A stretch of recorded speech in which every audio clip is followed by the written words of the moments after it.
Tonight, I'm going to give you a report on the status of the EIR, talk a little about schedule, talk about our response to public and staff comment over the past many months, and if you would like to have discussion, that would be great. We are at a point in time, if you go forward one, where the EIR is expected to be released for public review in the third week of January. It might be a little longer than that. It's a city decision as to when to release the EIR. There are 12 alternatives which have received the full evaluation within the EIR in addition to the proposed project. So the EIR is a tremendous amount of information, and once we get to the EIR, we would like to see the dialogue change to a careful comparison of the impacts and benefits of the different components of the different alternatives so that everyone has the best possible understanding of what is disclosed in the EIR. One thing that we have suggested might be useful would be to have a workshop with you on the EIR itself, specifically to talk about it, make sure everybody understands its structure, its purpose, how it fits into the process, and to talk about, get the dialogue going about the alternatives.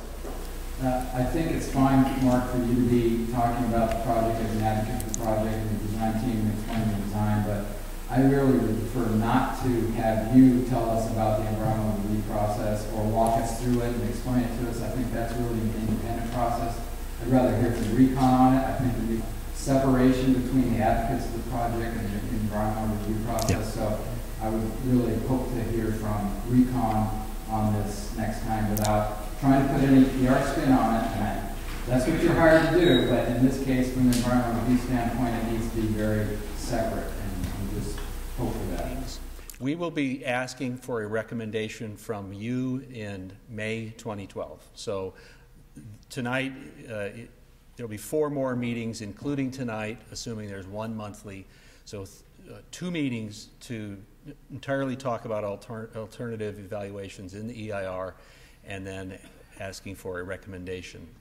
We will be going to the Historic Resources Board in that same time frame, as well as Park and Rec Advisory Board, and then Planning Commission in June and Council in July. So we've got about 7 months of continued discussion here, but as I said tonight, what I'm going to do is show you a kind of final overview of the project, and then at the next time we meet, we'll be talking in a different kind of format. So you're very familiar with the project. I'm not really trying to explain it in any additional detail. Go ahead, please.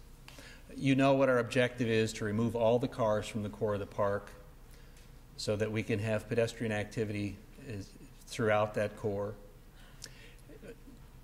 Originally, the purpose of the Plaza de Panama and the Prado was basically assembly and parade ground for the exposition. And as you know, we've talked at length about today there is a change of use which includes daily activity to be comfortable for the thousands and thousands of people who come here for many, many reasons which didn't exist 100 years ago. We've talked a lot about traffic and tried to make our point that there's a tremendous amount of traffic within the pedestrian areas today. And we've made the argument that there are a lot of conflict points in the existing condition and that we are dramatically reducing the amount of conflict between pedestrians and cars with this proposal. We've also made the point trying to help you understand the relationship and distinctions between what we're proposing and the precise plan. As you know, the precise plan carried traffic through the Prado into the Plaza and had less reclamation and did not fully reclaim the space. We've talked about that same comparison with the roadway going underneath a walkway between the Oregon Pavilion and the parking garage, all of which is proposed in both the precise plan and our proposal. So let's start with just give you a visual overview. All the graphics we have tonight you probably have not seen before. So here you're looking at the corner of the Museum of Man. You see the Alcazar Garden, the Alcazar parking lot, the Centennial Bridge, the entry to Plaza de California, the Prado, Plaza de Panama, Esplanade. And here you see the roadway continuing around and going beneath the deck in this location. So if you click play, please. So this just gives you a general overview You see here cars going below and coming out here. This is about 150 feet wide, connecting these together. You see the rooftop park, the promenade, and the new intersection at President's Way. So you'll no longer be able to drive down the Pan American Road. That becomes fully pedestrian, and the traffic moves to this location, enabling the ultimate reclamation of the Palisades. Now, we've had much community comment, and I hope you'll appreciate that through this process, what we're doing here tonight is showing you the final project that's gone into the final EIR evaluation. We have been doing our best to balance your input from various community groups, input from staff with Parks and Rec, Historic Resources Board, and Development Services, so a lot of voices chiming in. But these are the kinds of things that we've heard, for example, about the proposed bridge. Minimize the abutments and walls, make it more historic in appearance, don't make it more historic in appearance. Reduce width, reduce bulk, reduce the impact on the Cabrillo Bridge, maximize the distance from the Museum of Man, include a pedestrian and bike access, and find an alternative, and don't do this bridge. So that's the full kind of gamut of what we've heard. And if you'll remember, approximately a year ago, we were showing you drawings that looked like this, a very bulky bridge, a lot of visual impact to be sure. And in April, we came forward with an idea to try and make a lighter structure that spanned the archery range component of the canyon and let more visibility through. The April design looked like this. As a result of your comment, we added an 8-foot pedestrian walk and the ability of bicycles to share the road on the bridge. Since our last meeting with you, we worked very hard with Development Services to try and reduce the width of the bridge. The overall width is 44 feet. We tried to remove 4 feet by taking 2 feet out of each lane. But what we found is a combination of factors of vehicle movements, large vehicles with the tight radii we have, we couldn't really accommodate that, so we remain at the 14-foot lanes that we had previously discussed. Here you see a comparison of what we proposed in April and where we are today. A very significant change in the design of this bridge. This has been tested for its seismic resilience, and we can actually do a bridge that's this slender. What you're looking at here is a thickness on the edge of 9 inches, overall dimension of 44 feet, with these fairly substantial cantilever portions. Part of the reason this bridge can be so slender is that it is a continuous curve, which creates a very strong arch structure, which allows these cantilevers to actually be stronger than if it were a straight bridge. You'll notice we've added some curvilinear features here and on the legs, and that the widths of both the width and the thickness of the legs are substantially less than they were before, as well as the thickness of the beam or the girder that supports the bridge is substantially different. So we're doing everything we can to make this as visually slender as we possibly can. So here's another video animation, just zooming in a little bit on the bridge. And you can see how thin the legs actually are compared to the top of the bridge deck. And this will stop in a moment on Alcazar. And what you're seeing here is two-way traffic moving through the area. You have tabletop pedestrian crossings here and here. And what that means is kind of a giant speed bump where the pedestrian stays at the sidewalk level and the cars go up and over. So it's a traffic calming device, and it's a device that indicates that pedestrians have a priority here. All of this area is ADA parking. We've added the perimeter walkway as you've requested. The valet staging and drop-off area is here. We'll show you a little more detail on that structure. In this corner, there'll be a enclosure for the dumpsters and a stairway down to the archery range. The drop-off area is in this location. You can see traffic will enter here, drop off here, and then return in this location.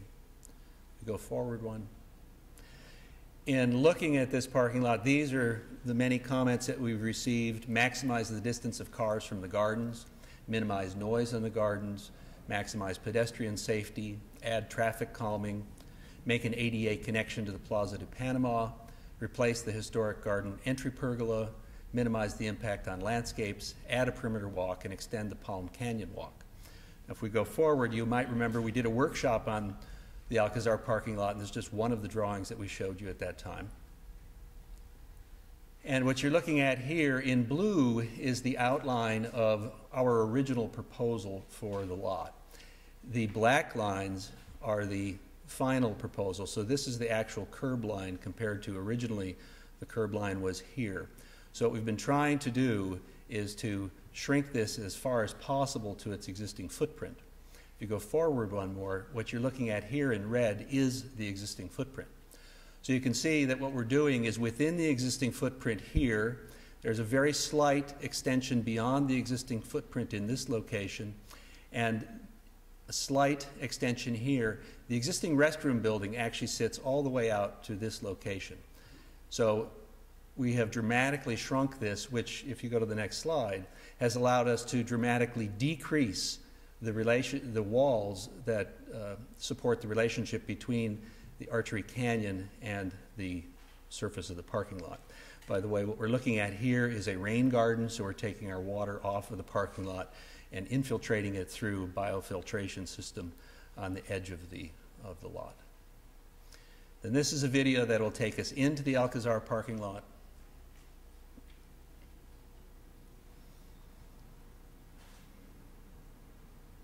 And it will stop so we can have a view in just 3 seconds. So what you're seeing here is this vehicle is stopping where the raised, what we call tabletop crosswalk is, so that pedestrians have priority. Here is the drop-off in this location with sidewalk. The bypass bridge showed automobiles going, I would estimate, maybe 5, 7, 8 miles an hour.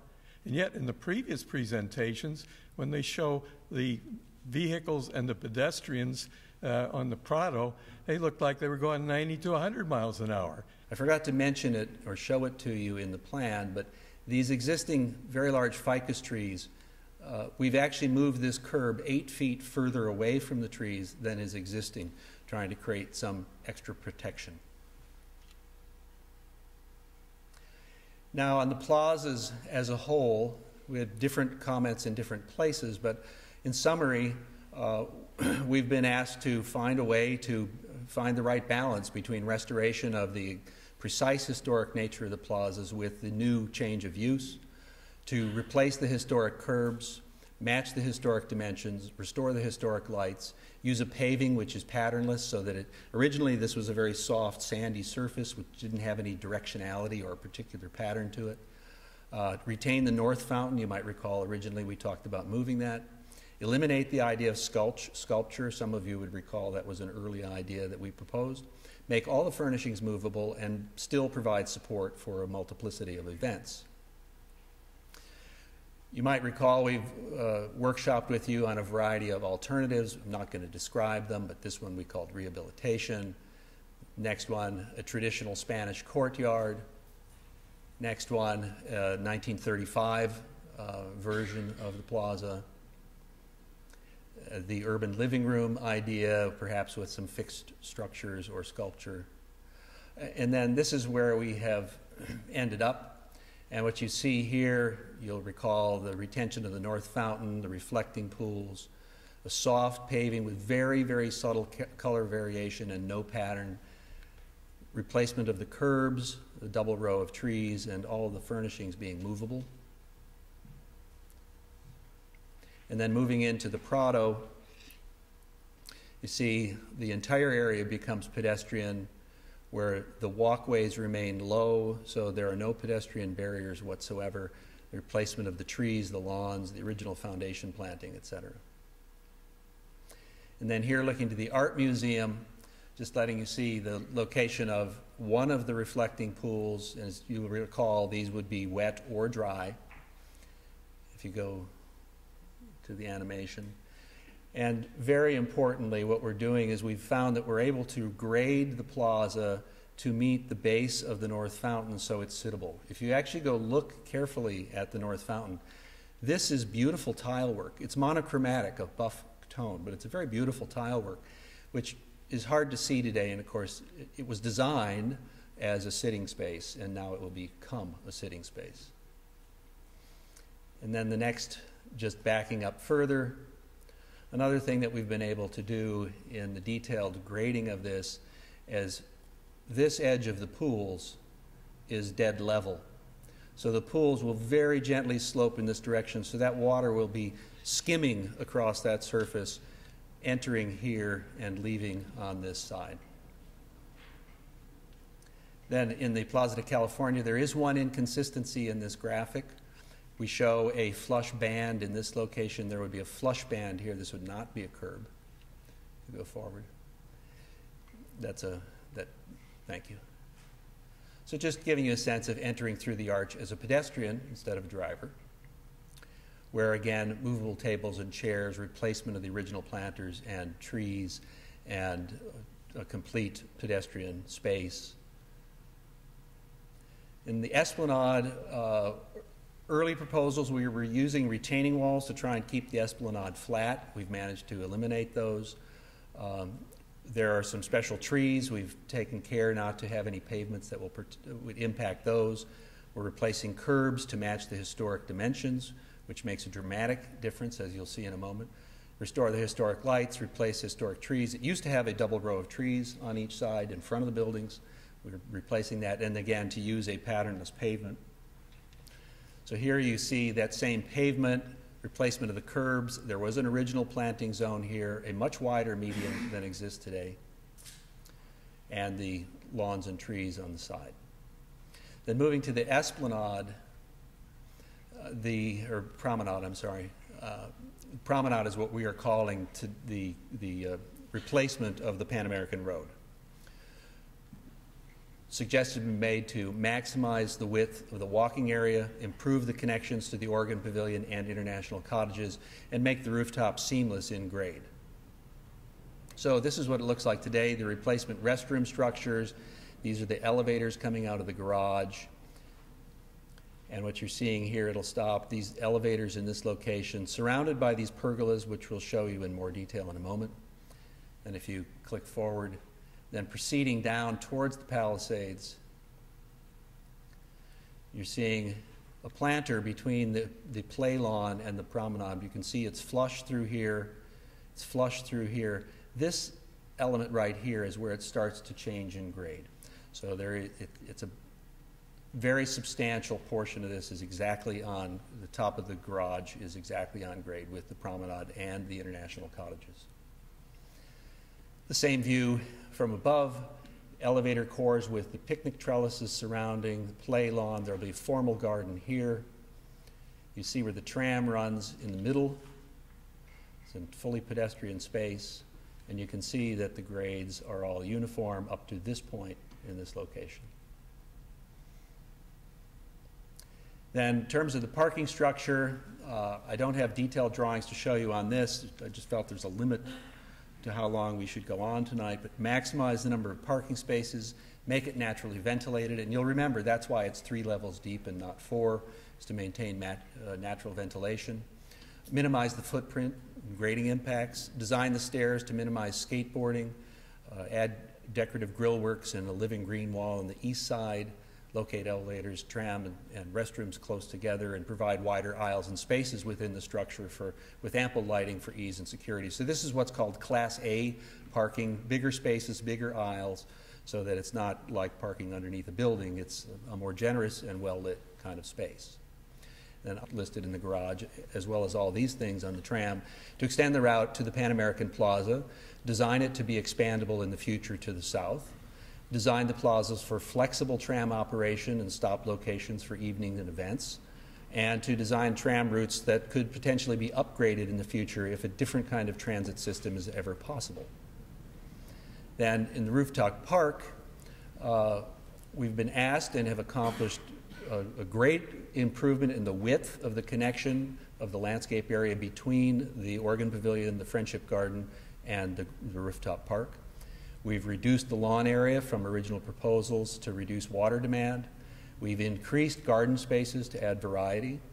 We've moved the children's play away from the organ pavilion, specifically at the request of the Organ Pavilion Society because of noise concerns. We've tried to keep this rooftop flexible with support services from many, many kinds of use and many kinds of events. We're doing everything we can to preserve trees behind the organ pavilion, and we're making those grades seamless again with the international cottages. So if we look here, you'll remember we workshopped on different alternatives. I'm not going to show you those alternatives, that would be repetitive. We go ahead. This is where we're at right now, with a little bit hard to read, but this is the promenade, the international cottages. So you can see here the full width of the landscape deck from this location to this location, with the walkway coming through, with another walkway allowing you to make kind of the shortcut through here. This will become formal garden, the elevators in this location, the restrooms in this location, visitor center and family restrooms in this location. Another thing that we did as a result of public comment was there was a maintenance structure here, and that's now been eliminated. So we've removed one building from the proposal. Go forward. And this is, again, what it generally will look like from the top: formal gardens, the support services, picnic trellises, elevators, restrooms, visitor center. And I think in the next slide, I'm going to switch to David Marshall, who will talk about the architecture. In terms of the comments that we received on architecture, a lot of comments about maintenance and security. Several people asked us to make the elevator core somehow special. People told us there were too many columns in the original trellises that we showed. They were very tightly packed. We've been asked to use sustainable concepts and materials. We removed the extra maintenance building. And by the way, the input we got from you on that was material in making it possible to remove that. A question is whether the visitor center could be more transparent, and that's been accomplished.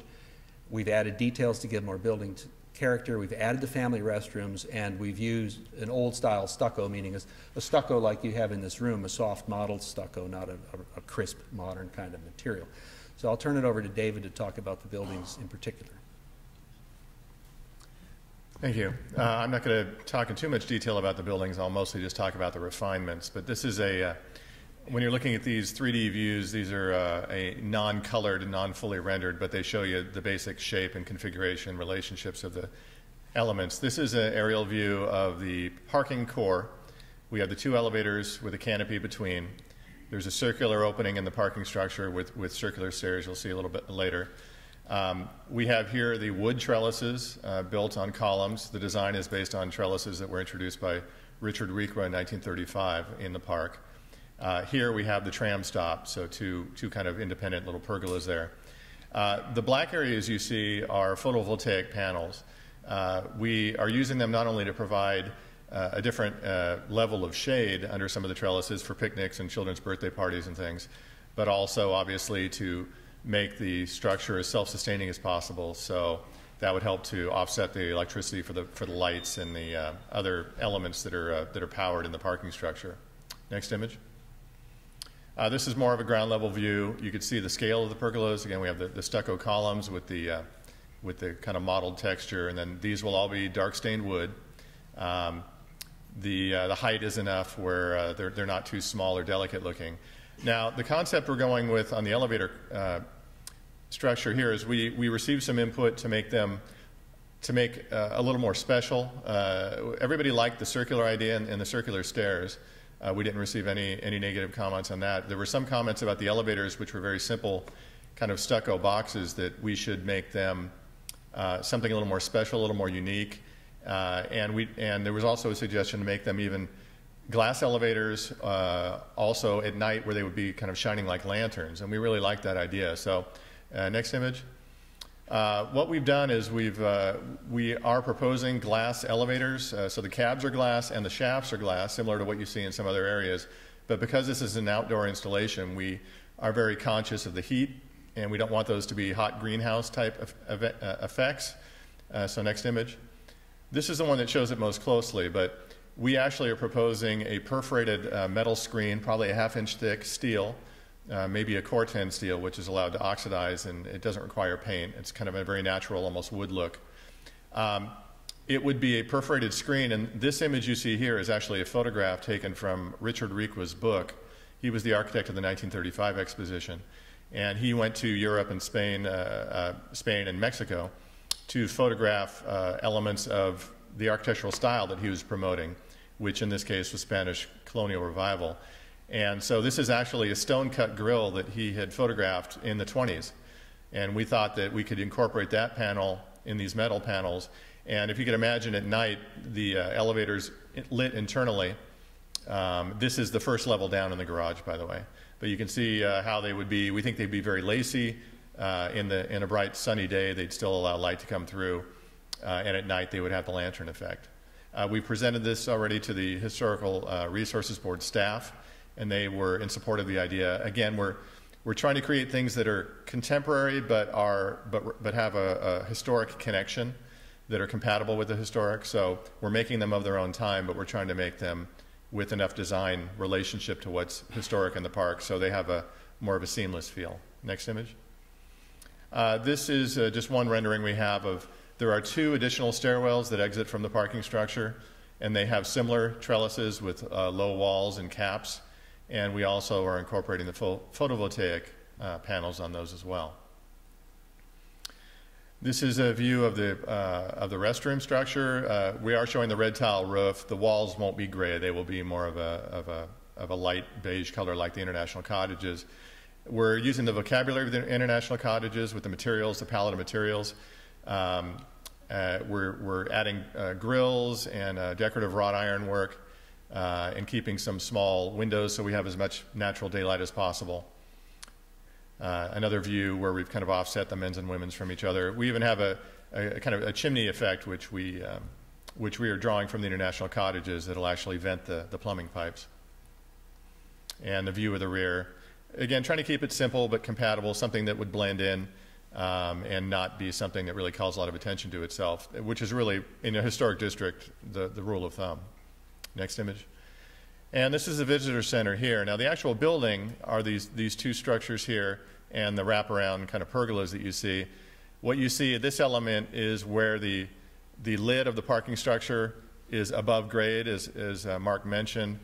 The roof of the parking structure is flush with the Pan American Road all the way down to the last, I'd say 50 or 60 feet. So you can see there are steps. There's going to be some terrace planters happening here. This is one of the stairwells as it comes up with the trellis. The idea for this building and the concept for this building is a Pueblo-style architecture, similar to the building we're sitting in right now. There were several buildings added for both expositions that were kind of the New Mexico Pueblo style, and we felt that for the visitor center that was appropriate since we were very close to the Palisades area. Next image. This is more of an overhead view. The dark areas indicate photovoltaic panels that are actually going to be hidden behind the parapets. You'll see them from your plane as you fly into Lindbergh Field, but you won't see them if you're in the park. We're also introducing some skylights, again, trying to bring in as much natural light as possible. High windows.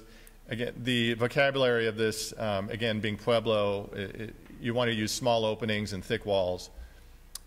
And you can see we have some, the service area maintenance building that we replaced or removed is being incorporated here. And then the front end of this are 2 small family restrooms, which again were a request by the public. Next image. So just a little more close view. Again, these are the 2 main entry doors into the visitor center. At one time we were looking at more glass, but we heard not only from the current visitor center people that there really wasn't a need for display windows per se, and there was a feeling that there was an incongruity between a lot of glass and the heavy adobe style of the building. So we decided to keep large areas of glass in some isolated areas, and we're also going to be doing some overhead heavy timbers that are going to be part of that as well. A couple smaller structures. This one you have not seen before. This is the trash enclosure, which is at the very southern tip of the Alcazar parking lot. This is the stairway that will take you into the archery range. We've incorporated, at the request of Park and Rec, a single family restroom at this location. So if people are waiting for their car in the valet or they've just arrived and they need a facility, this one would replace the one that's being removed. And then an area for 2 small dumpsters. We're incorporating wood log trellises, which is similar to a trellis that was there in 1915. just a lower view. It's a fairly small structure, but we think it will be a fairly good-looking trash enclosure, if we may say so, and it will fulfill the need, because if we don't build this, the trash enclosures will be just sitting out on the asphalt by themselves. This is again the restroom. Next image. Then you've seen a version of this before. This is the valet, what we call the valet waiting area, and the valet station. Very small countertop, Dutch door type entrance for people exchanging their keys. There will be benches incorporated here, but again, we've incorporated the stucco columns and these wood log trellises. Now, it used to have a slight curve to it, but because we shifted the location of it, it will be a straight configuration. Next image. So it will be an area for waiting. It'll be a nice little shelter to walk through, and the valet portion of it is really quite small and we think unobtrusive. Next image. And just to give you a feel of the overall scale. Again, there is a historical precedence for this type of structure in this same location around the Alcazar lot, so we felt that this was the appropriate solution.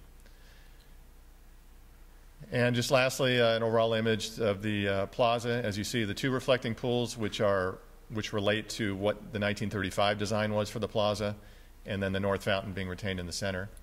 That really concludes our update and presentation, and we'd love to hear any feedback or questions. Thank you.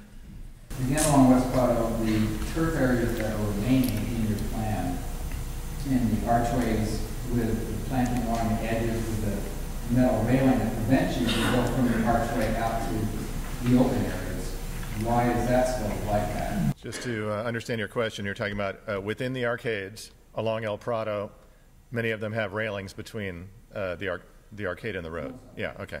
That's the historic design. Most of the arcades, I think all of the arcades are actually reconstructions today, but they were built in a way that matched the way they were in 1915. Now, the way they were designed in 1915 is the arcades were shaded sidewalks, and then El Prado was the place you walked if it wasn't too hot or it wasn't raining. And you could obviously walk in both. They had these strips. It's almost a suburban type approach where there's curbs, lawns, building plantings, and then the arcades. And they were directing people to not walk through every arch, but directing people to specific points where they would cross over the road and cross from building to building. And it was to control the pedestrian movements, and they did that with these iron railings. Now, when my office did the reconstruction of the House of Hospitality, there was a lot of discussion about those railings. And if you know if you're facing the reflecting pond, the lily pond, there's that beautiful arcade with the red tile roof that faces directly to the Botanical Building. That originally, historically, had railings. All the historic photographs showed that it had railings at every one of those bays. So you couldn't come up the stairs from the garden area there and walk directly. You had to go off to the side and go out either side. There was a lot of discussion with National Park Service and others about whether those railings should be brought back, and it was agreed that they should be brought back, and it really hasn't been a negative in my view. There's benches along those railings, and it allows people to come up, see that formal view, and then get to that by going around either side. And so it was a very intentional thing that Bertram Goodhue did to direct pedestrians to particular vantage points and particular access points. It sounds like the direction of pedestrians is for traffic safety at that point. Well, there were no cars. When Goodhue designed it, those were all temporary buildings, and there were no cars. You mentioned earlier that you're directing pedestrians to not have conflict. To not be crossing over the lawns and not be crossing through the planters that are between the building and the lawns. And because there's a lot of bougainvillea as well. So I know we've had discussions with the Historic Resources Board about the railings, and even when the Menge was planning on doing some redo of their front entrance, they were wanting to remove, I think, 2 of the 6 railings. And they were told they could remove 2 of them, but they had to store them in the basement so they could be reinstalled later if the design changed. So it's a sensitive issue, and we're trying to be as historically consistent with the original design as possible, even though it doesn't allow continuous pedestrian movement between the arcades and the lawns. It's basically, like you mentioned, it's almost like a suburban look where you got a road, a curb, a lawn area, and a walkway, and you're separating pedestrian uses, but yet if you remove cars under your plan, you're not taking advantage of that as a pedestrian space. And it's, people, even if you go up to 3rd Street up in Santa Monica, people still don't walk in the center of the street because it looks like it's a street. They're walking up on the walkway. So we're reclaiming the space for pedestrians, it seems that we ought to be able to do a lot better job of creating more pedestrian crossflow and connections and plaza uses instead of the turf along that edge. Well, we think it functions pretty well with the railings in place. And I'll use another example, which is Naval Training Center, Liberty Station now. Those have a lot of the same arcades, and they have very formal entrances, and that's been adaptively reused for Vons and Trader Joe's and everything else. And those relationships have been maintained because it was required by the National Park Service. And we think that that's not a detriment, even though, you know, there's enough pedestrian movements there. So it's a philosophical question. How many points do you have then along the west product? 2 on the south, 3 on the north. So just what's basically there now. We're adding one, the historic one, will remove for making back in. Seems like we're missing an opportunity there. Mark, you mentioned preserving trees by the Working Pavilion. I Yes. didn't quite understand if you were saying that all the large mature trees that are there are to be preserved, or it's just a goal that you're trying to preserve as many as possible. Scott, do you want to respond? Right now, there's 6 large Troy pines behind there. We're talking about retaining 5 of them. The 6th one could stay, but it's leaning over the Oregon Pavilion, so we're going to have botanists come out, look at it when we do construction, determine whether it's a risk to fall on the Oregon Pavilion. If it is, we'll remove it, but it does not need to be removed as a result of this project. The other trees there, we're still looking at the survey. A few of them may remain, a few have to come out because of the grading we're doing. We have a detailed tree survey we can share with you if you would like to see it. And just, it might help to be a little bit clearer when you say preserve trees. Yeah. It makes it sound like you're preserving all, but from what I can tell, I'm planning it not. David, I think all the work that you've done on the buildings has been great. I think you heard what we said in the workshop, so I think it fits in well. The only thing I'd say on the elevator, you know, I would still like to see that even a little bit more sculptural and special in that area. I think what you've done with the lattice work looks good. If it's a thin metal, a lot of light will still come through it.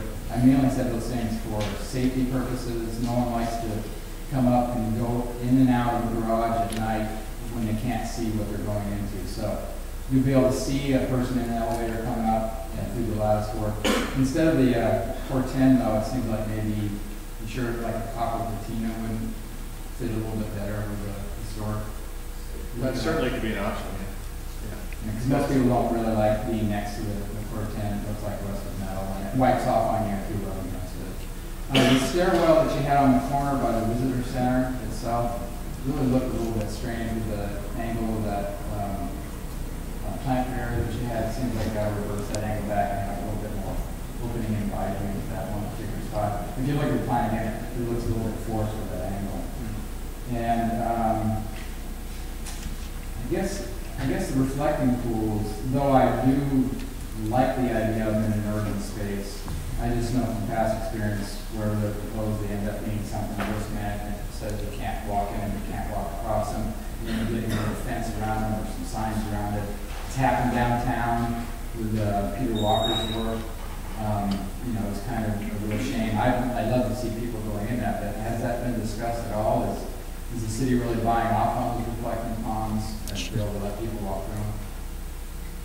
I mean, we're only talking a quarter inch or half inch of water. We're not Yeah, talking deep. We haven't heard from the city that they're It's not a ground issue, actually, there's a slip issue, so. They haven't elsewhere in the country. I know, and I wish they heard that here. I'm just saying that locally, they have not been We supported. have not received any pushback on them. They've been in all our plans. We've submitted development services.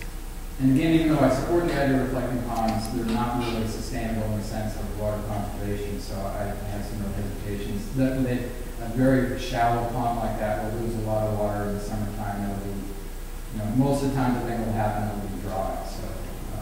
Yeah, That's okay. They're designed to be dry.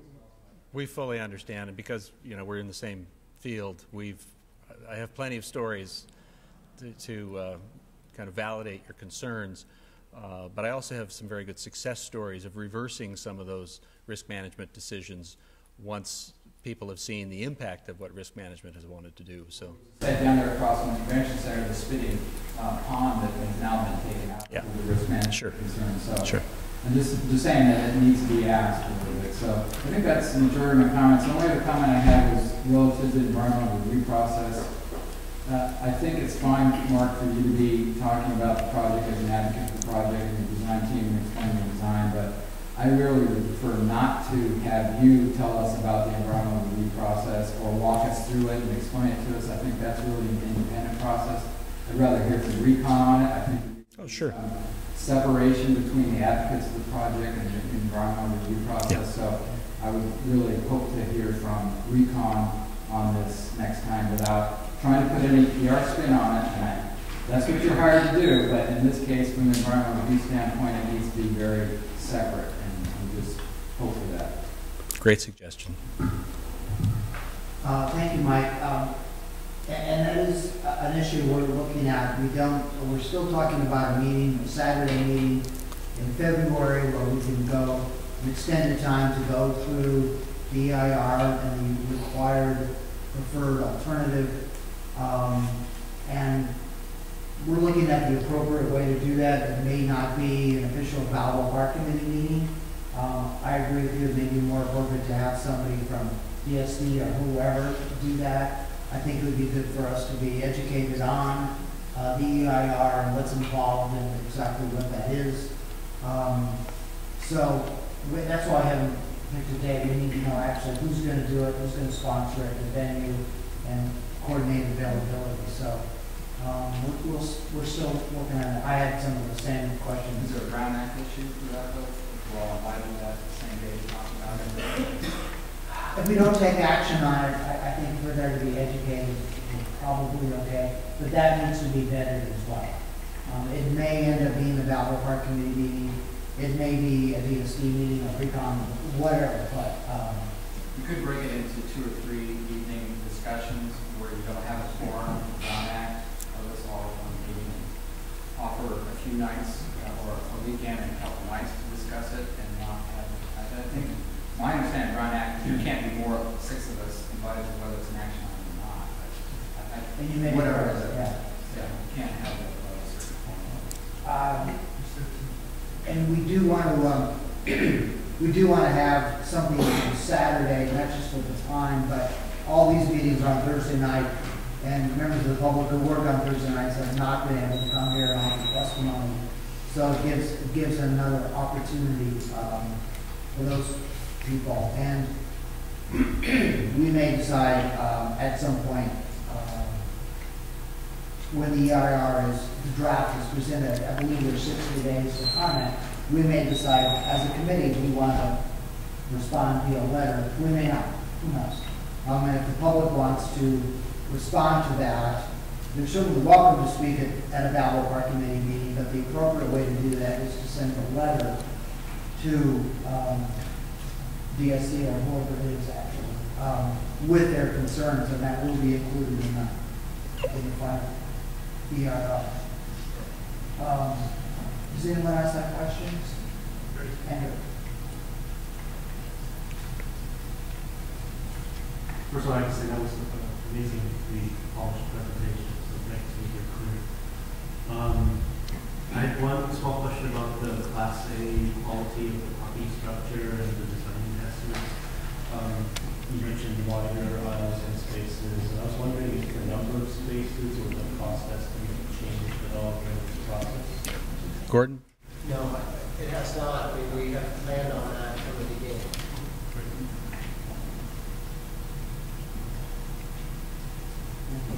Anyone? David?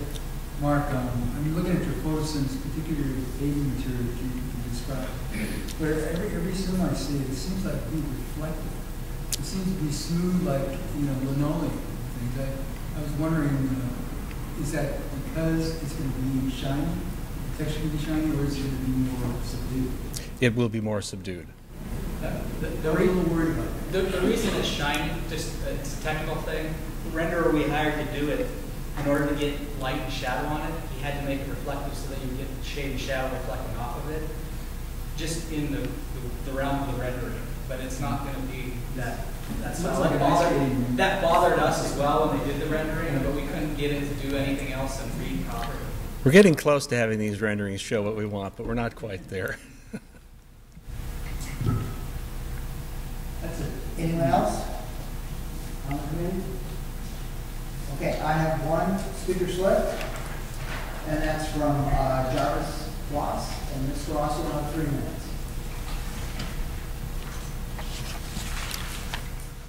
Chairman Kitty and committee members, I particularly want to thank several of you who raised some interesting questions here.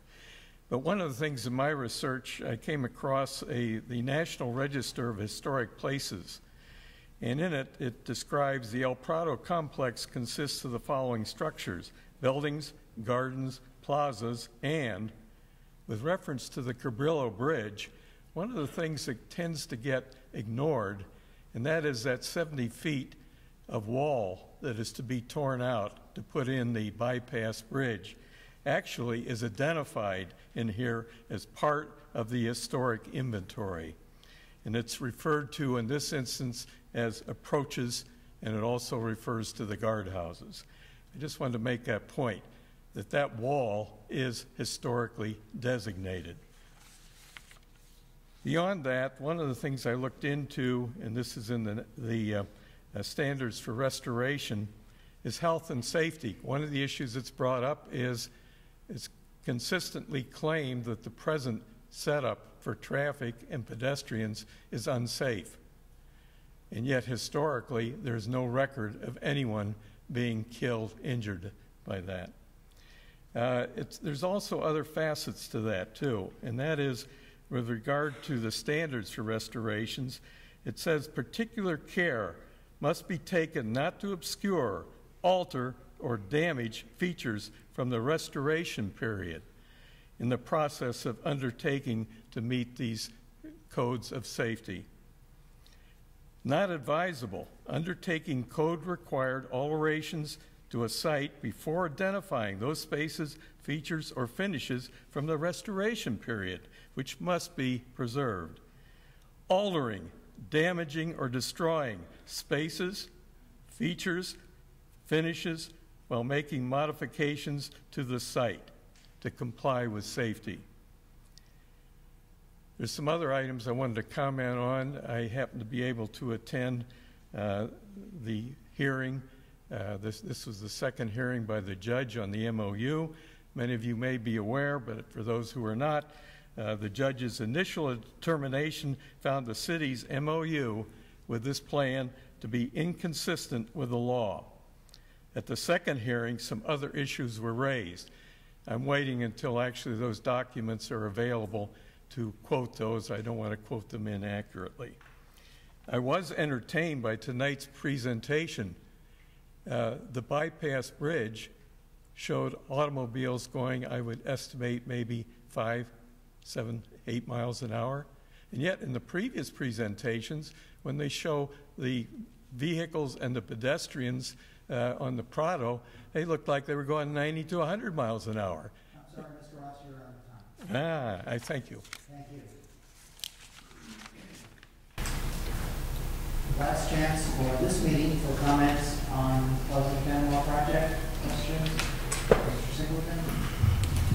A question related to the parking structure. Is it going to be, I know if it's a revenue bond that's being discussed, there has to be some study about the potential revenue and costs. Is that something that's going to be discussed anywhere down the line? Yeah, it's a lease agreement, and there's going to be a process that we would engage through the budget committee. And there will be a series of meetings and hearings on that law. And that will be coming up probably starting in about February, March. I guess, my concern I've expressed all the time is that this is one of the most expensive garages you can create based on all the design improvements that's been done to it. And if it's going to be something that the expectation is going to be paid for or covered, and even if it's just maintenance and staffing costs are being covered, that it's going to require a lot of people to park there to pay the price all the time. And I just don't see it happening. I don't see it being feasible from a revenue standpoint. So I hope the environmental document discusses some additional parking structure options that are not quite so expensive. Maybe something that's a standalone parking structure that's off down in the canyon, because I have a feeling if you go through that process and it's a tax public investment on it, it's going to show that there's no way that it can pay for it from the revenue. And so I think you kind of painted into the corner with the solution that you have now, and I just don't know if there's, when you go through that process, there's going to be any other discussion of another parking structure that's much less expensive. The EIR does have several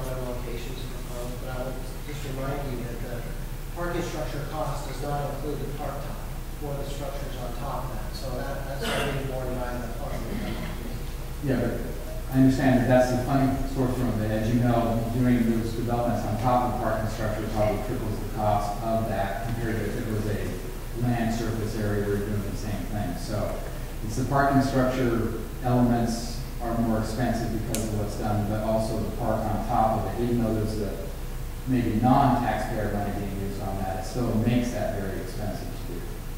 There's, I'll have to premium to that. Yeah. Thanks. Okay, thank you, Mark and David and the rest of you for your presentation tonight.